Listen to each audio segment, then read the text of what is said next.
Eight as 21 वाले trend को follow करने वाली बॉलीवुड की एक ज़माने की सुपर हिट हीरोइन अनु अग्रवाल के बारे में हमारी इस रिपोर्ट में आपसे हम बात करेंगे।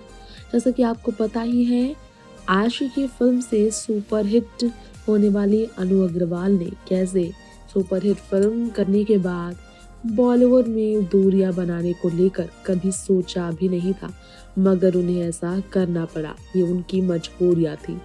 क्यों, किस वजह से, ये उनका एक्सीडेंट से जुड़ा पूरा सच है जो हम आपको हमारी इस रिपोर्ट में ज़रूर बताना चाहेंगे। जी हाँ, बहुत कम लोग जानते हैं कि 29 दिन तक कोमा में रही थी अनु अग्रवाल, और कारण ये था क्योंकि वो काफ़ी दर्द में थी।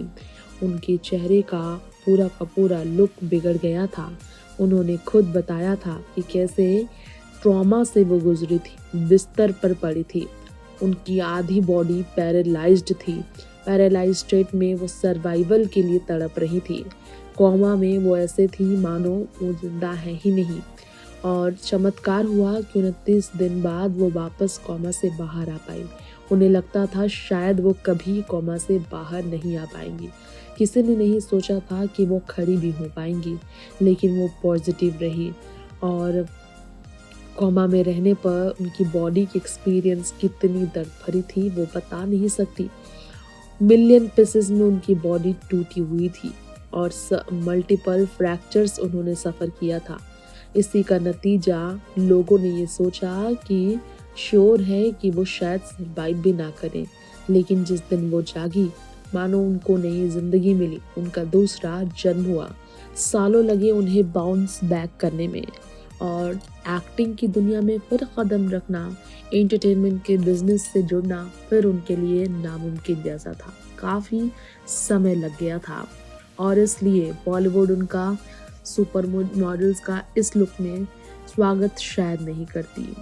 काफ़ी लंबी और बहुत ज़्यादा डस्की होने की वजह से, इस तरह के फैशन सेंस और या बहुत ज़्यादा इंडिपेंडेंट और ब्लंट होने की वजह से उनका बॉलीवुड में लौट पाना बहुत ही ज़्यादा मुश्किल था।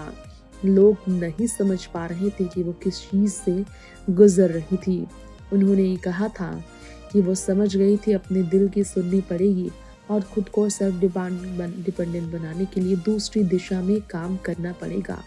फिल्मी की दुनिया से छोड़कर योगा क्लास उन्होंने ज्वाइन किया। योगा टीचर बनकर उन्होंने काम करना शुरू किया। कई लोगों ने उन्हें कॉस्मेटिक सर्जरी के लिए सुझाव दिए ताकि वो एक्टिंग की दुनिया में फिर लौट सके, लेकिन उन्होंने अपने लुक्स को बनावटी ना बनाने का फैसला लिया। चेहरे को ना बदल कर सर्जरी के बाद की स्थिति में ही रहने का फैसला लिया, और इसी तरह लोगों को उन्हें एक्सेप्ट करने के लिए मजबूर किया। और उन्होंने प्लास्टिक सर्जरी के बारे में ख्याल भी नहीं किया। ये उनकी अपनी सोच थी जिसे लोगों ने सम्मान भी दिया।